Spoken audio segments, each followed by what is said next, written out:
മധുരയിലെ ഇടത്തരം കുടുംബത്തിൽ ജീവിക്കുന്നവരാണ് സത്യയും ഭാര്യയായ മതിയും. അവർക്ക് വൈദേഹി പൊന്നുത്തായി എന്ന 2 പെൺകുട്ടികളും ഭരത് എന്നൊരു മകനുമാണുള്ളത്. ഒരു ദിവസം 12 വയസ്സ് മാത്രം പ്രായമുള്ള ഇളയ മകളായ പൊന്നുത്തായിയെ ഭരത്തിന്റെ കോളേജിൽ പഠിക്കുന്ന സമ്പന്നനായ ഒരു പയ്യൻ തട്ടിക്കൊണ്ടുപോവുകയും പീഡിപ്പിക്കുകയും ചെയ്തു. വൈദേഹിയായിരുന്നു അവന്റെ ലക്ഷ്യം. എന്നാൽ അവന്റെ കൂട്ടുകാർ ആള് മാറി പൊന്നുത്തായിയാണ് പിടിച്ചുകൊണ്ടുപോയിരുന്നത്. ഇവളായാലും കുഴപ്പമില്ല, ഇവളോ ആള് കൊള്ളാം എന്ന് പറഞ്ഞ് ആ 12 വയസ്സ് മാത്രം പ്രായമുള്ള കുഞ്ഞിനെ അവൻ പീഡിപ്പിക്കുകയും വഴിയിൽ ഉപേക്ഷിക്കുകയും ചെയ്തു. കുട്ടിയെ അന്വേഷിച്ചെത്തിയ വീട്ടുകാർ ഈ കാഴ്ച കാണുകയും വീട്ടിലെത്തിയ ഉടനെ മതി അവളെ കുളിപ്പിക്കുകയും അവൾ ധരിച്ചിരുന്ന വസ്ത്രം കത്തിച്ചു കളയുകയും ചെയ്തു. വിഷമം സഹിക്കാൻ വയ്യാതായ സത്യ പോലീസിൽ കംപ്ലൈന്റ് കൊടുക്കാനായി തുനിഞ്ഞതും പഴയ ചിന്താഗതിക്കാരിയായ മതി അയാളെ തടയുകയും ചെയ്തു. നാട്ടുകാരും ബന്ധുക്കളും ഒക്കെ അറിഞ്ഞാൽ എന്താകുമെന്ന് പേടിച്ചാണ് അവർ ആ കാര്യം മറച്ചു വെക്കുന്നത്. പിറ്റേ ദിവസം സത്യയുടെ ചേച്ചി ഈ വിവരം അറിഞ്ഞ് അവരുടെ വീട്ടിലേക്ക് വന്നു. വൈദേഹിയെ കാണാതായെന്നോ കോളേജ് പിള്ളേർ അവളെ എന്തോ ചെയ്തെന്നൊക്കെ നാട്ടുകാർ പറയുന്നുണ്ടല്ലോ, എന്താണ് സത്യാവസ്ഥ എന്ന് ചോദിച്ചു. എന്നാൽ വൈദേഹിയല്ല, പൊന്നുത്തായിയാണ്. അവൾ ഇന്നലെ തലകറങ്ങി ബോധം കെട്ട് വീണതാണ്. ബോധം വന്ന ഉടനെ അവൾ എഴുന്നേറ്റിങ് വന്നു എന്നും പറഞ്ഞ് മതി അവരെ പറഞ്ഞയച്ചു.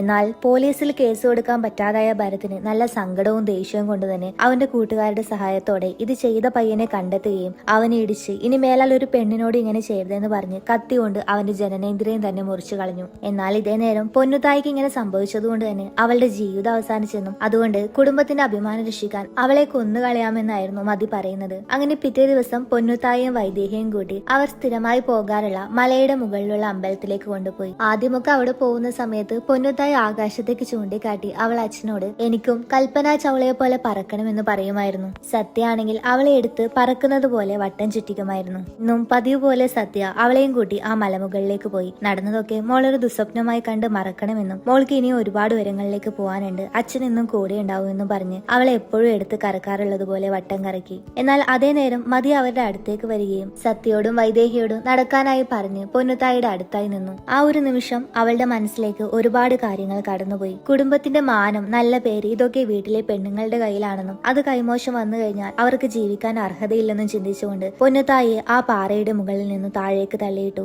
ശേഷം കാല് തെറ്റി വീണ പോലെ കരഞ്ഞുകൊണ്ട് അഭിനയിച്ചു. എന്നാൽ അവിടെ സീൻ കട്ടായി ശേഷം കാണിക്കുന്നത് മതിയുടെ മടിയിൽ കിടക്കുന്ന പൊന്നുത്തായിയാണ്. ഇതൊക്കെ തീർത്തും അവളുടെ മനസ്സിലെ ചിന്ത മാത്രമായിരുന്നു. തന്റെ കാഴ്ചപ്പാടുകളെ മുറിച്ചു മാറ്റി കുറെ തെമ്മാടികൾ ചെയ്ത തെറ്റിന് സ്വന്തം മകളെ ശിക്ഷിക്കാൻ മതി തയ്യാറായിരുന്നില്ല.